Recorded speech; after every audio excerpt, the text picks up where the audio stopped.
करण जौहर ने मलाइका से अर्जुन के बारे में ऐसा गंदा सवाल पूछा कि मलाइका गुस्से से लाल हो गई और अपनी लुक्स और बोल्ड पर्सनैलिटी से तहलका मचाने वाली ये महिला कौन है और द्रौपदी के बारे में ऐसी बातें जो आप नहीं जानते होंगे और कौन है हजरत इमाम मेहंदी जिनके आने से पूरी दुनिया में मुसलमानों की हुकूमत कायम होगी और क्यों औरंगजेब को सबसे महान मुगल बादशाहों में गिना जाता है और क्या सच में पाकिस्तान फिर से दो टुकड़ों में बढ़ सकता है और कुछ ऐसे काम जो आप मरने के बाद कर सकते हैं। जानने के लिए बने रहिएगा अंत तक हमारे साथ। फैक्ट नंबर 12, अपनी हॉट लुक्स और बोल्ड पर्सनैलिटी से सभी को दीवाना बनाने वाली अंजलि जोयल आज एक जानी मानी सोशल मीडिया स्टार बन गई हैं। अंजलि का जन्म सन 1999 में पुणे महाराष्ट्र में हुआ था। अपने स्कूल की पढ़ाई पूरी करने के बाद इन्होंने टिकटॉक पर वीडियोस अपलोड करनी शुरू कर दी और बाद में टिकटॉक के बैन होने के बाद इंस्टाग्राम पर कदम रखा। यहाँ पर भी अंजलि ने जमकर तहलका मचाया। उनकी लिपसिंग वीडियोस और हॉट डांस की कई वीडियो सोशल मीडिया पर वायरल हुई। अंजलि के आज इंस्टाग्राम पर करीब 15 लाख फॉलोअर्स हो गए हैं। इतनी कम उम्र में अंजलि ने अपनी एक अलग पहचान बना ली है। जल्दी अंजलि फिल्मी दुनिया में डेब्यू करने का सपना देख रही हैं। उनकी फिगर और पर्सनैलिटी को देखकर बी ग्रेड और सी ग्रेड फिल्मों में तो आसानी से काम मिल जाएगा, लेकिन अंजलि बॉलीवुड के जरिए फिल्मी दुनिया में कदम रखना चाहती हैं। अंजलि को बैडमिंटन खेलना, डांस करना और ट्रैवलिंग सबसे ज्यादा पसंद है। फैक्ट नंबर 11, औरंगजेब को सबसे महान मुसलमान बादशाहों में शुमार किया जाता है। 49 सालों तक यानी करीब आधी शताब्दी तक उसने भारतीय उपमहाद्वीप पर कब्जा किया और अपने साम्राज्य का विस्तार किया। उसके शासन काल में भारत की सीमाएं सियाचिन, कैलाश पर्वत और अफगानिस्तान तक पहुंच गई थी। वो एक महान योद्धा था, साथ ही उसकी बनाई रणनीतियां अचूक मानी जाती थी। औरंगजेब ने अपने शासन काल में पूरे भारत को मजबूत और अमीर बनाया। दुनिया की कुल 1/4 अर्थव्यवस्था भारत की थी। उस समय कपड़े का सबसे अधिक व्यापार भारत में ही होता था। भारत में औरंगजेब ने ही सबसे पहले तोप और बंदूक का कारखाना स्थापित कराया था। कहा जाता है कि वो निजी खर्च के लिए शाही खजाने का इस्तेमाल नहीं करता था। वो बेहद सादगी और सरल किस्म का व्यक्ति था। अपने हाथों से टोपियां बनाया करता था। अफीम और शराब का सेवन उसे ज्यादा पसंद नहीं था। उसने हिंदुओं पर जजिया कर लगाया था तो वहीं सभी मुसलमानों पर जकात कर भी लगाया था। वो सती प्रथा के भी खिलाफ था। साथ ही दलितों और बेसहारा लोगों की मदद के लिए हमेशा आगे रहता था। बहुत से लोगों का मानना है कि औरंगजेब हिंदुओं से नफरत करता था, लेकिन ऐसा नहीं है। उसके मंत्रिमंडल में कई हिंदू उच्च पदों पर तैनात थे। फैक्ट नंबर 10, मलाइका अरोड़ा इन दिनों अपने शो मूविंग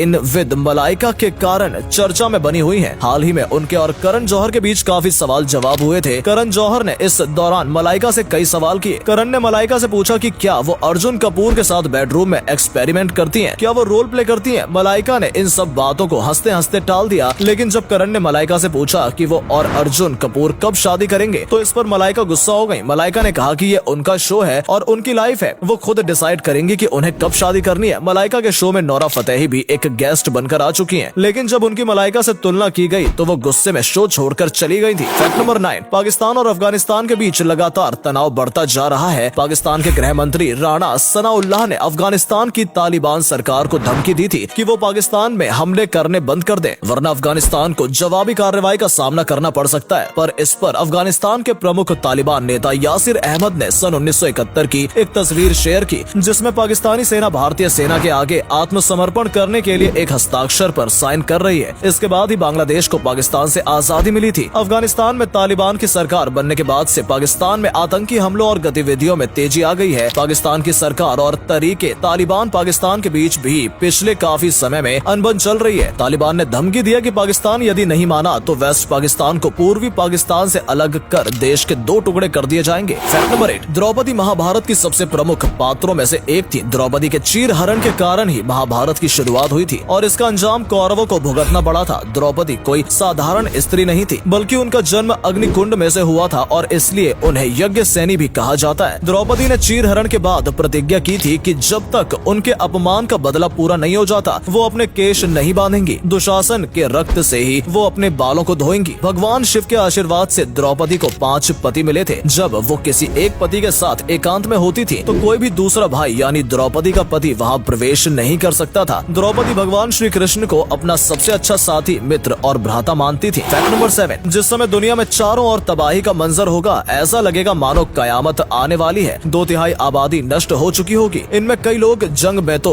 कई लोग महामारी के कारण मारे गए होंगे। उस समय धरती पर हजरत इमाम मेहंदी का जन्म होगा। इमाम मेहंदी के बारे में कुरान और हदीस में काफी कुछ लिखा गया है। वे पूरी दुनिया में शांति, चैन और अमन की स्थापना करेंगे। एक विशाल मुसलमानी फौज का वो निर्माण करेंगे। दुनिया के कोने कोने से 313 बहादुर कमांडर उस फौज का हिस्सा होंगे और पूरी दुनिया में मुसलमानों की हुकूमत कायम होगी। फैक्ट नंबर 6, पूरी बॉलीवुड इंडस्ट्री में सलमान खान का स्वैग सबसे अलग है। कुछ समय पहले सोशल मीडिया पर ओपन कैप चैलेंज काफी ज्यादा वायरल हो रहा था। लोग एक दूसरे को ये चैलेंज पास ऑन कर रहे थे। सबसे पहले विद्युत जामवाल ने एक ही किक से 3 बॉटल्स के ढक्कन खोल दिए थे और फिर उन्होंने टाइगर श्रॉफ को इसके लिए चैलेंज किया। टाइगर ने यह चैलेंज एक्सेप्ट किया और वीडियो पोस्ट कर अक्षय कुमार को चैलेंज किया। अक्षय कुमार भी काफी फिट हैं और उन्हें भी इस चैलेंज में कोई खास समस्या नहीं आई। अक्षय के बाद सिद्धार्थ मल्होत्रा ने यह चैलेंज एक्सेप्ट किया और बाद में सिद्धार्थ ने सलमान भाई को यह चैलेंज पास ऑन किया। लेकिन सलमान खान का स्टाइल हमेशा से ही अलग होता है। उन्होंने किस तरह से ओपन कैप चैलेंज कंप्लीट किया आप खुद ही देख सकते हैं। फैक्ट नंबर 5, भारत के 3 सबसे अमीर बच्चों की लिस्ट में तीसरे नंबर पर शाहरुख खान के बेटे आर्यन खान का नाम आता है। आर्यन खान पिछले कुछ समय से अपनी पर्सनल लाइफ को लेकर सुर्खियों में रहे हैं। पहले ड्रग्स केस में और अब नोरा फतेही के साथ रिलेशनशिप को लेकर आर्यन खान अक्सर मीडिया में छाए रहते हैं। शाहरुख खान की धन दौलत पर आर्यन जमकर अय्याशी करते हैं। वहीं इस लिस्ट में दूसरे नंबर पर अनन्या बिडल का नाम भी आता है, जो बिडल ग्रुप के अध्यक्ष कुमार मंगलम बिडला की बेटी हैं। अनन्या बिडला पेशे से एक एंटरप्रेन्योर, सॉन्ग राइटर और सिंगर हैं और अपने पिता का नाम वो अच्छे से रोशन कर रही हैं। वहीं सबसे अमीर बच्चों की लिस्ट में पहला नाम आकाश अंबानी का आता है, जो मुकेश अंबानी के बेटे हैं। मुकेश अंबानी के बाद रिलायंस का सारा कारोबार आकाश अंबानी के कंधों पर ही टिका हुआ है। फैक्ट नंबर 4, बुर्ज अल अरब दुनिया का पहला और एकमात्र 7 स्टार होटल है। ये होटल दुबई में स्थित है। इसमें एंट्री लेते ही गुलाब जल से हाथ धुलवाए जाते हैं। रॉयल सूट इसका सबसे महंगा कमरा है। इसमें 2 बड़े लिविंग रूम्स हैं, साथ ही में एक क्वीन बेडरूम है, एक gold plated bathroom, office work के लिए अलग से स्पेस, पर्सनल डाइनिंग टेबल और एक विशाल मास्टर बेडरूम इस सूट में मौजूद है। लेकिन जैसी इसकी खासियत है वैसा ही इसका दाम भी है। इस रॉयल सूट में एक दिन और रात का किराया $25,000 है। फैक्ट नंबर 3, पिछले साल रिलीज हुई निर्देशक SS राजमौली की फिल्म RRR ने एक बड़ी उपलब्धि हासिल की है। इस फिल्म के नाचो नाचो सॉन्ग को ऑस्कर अवार्ड्स 2023 में बेस्ट ओरिजिनल सॉन्ग कैटेगरी के लिए शॉर्ट लिस्ट किया गया है। 81 गानों में से टॉप 15 गानों में नाचो नाचो सॉन्ग को सिलेक्ट कर लिया गया था और इस मुकाम तक पहुंचने वाला ये पहला इंडियन सॉन्ग है। ये गाना राहुल सिप्लीगुंज और काल भैरव ने गाया है और गाने में जूनियर NTR और रामचरण शानदार डांस मूव्स करते नजर आए थे। सभी भारतीयों के लिए ये एक ऐतिहासिक क्षण है। अगले फैक्ट पर जाने से पहले आपके लिए सवाल, वीडियो में आपको जो तस्वीर नजर आ रही है वो किस सेलिब्रिटी की है? जवाब देने के लिए आपके पास केवल 5 सेकंड है। अगर आप इन्हें पहचान लेते हैं तो कमेंट सेक्शन में अपना जवाब हमें जरूर बताइएगा।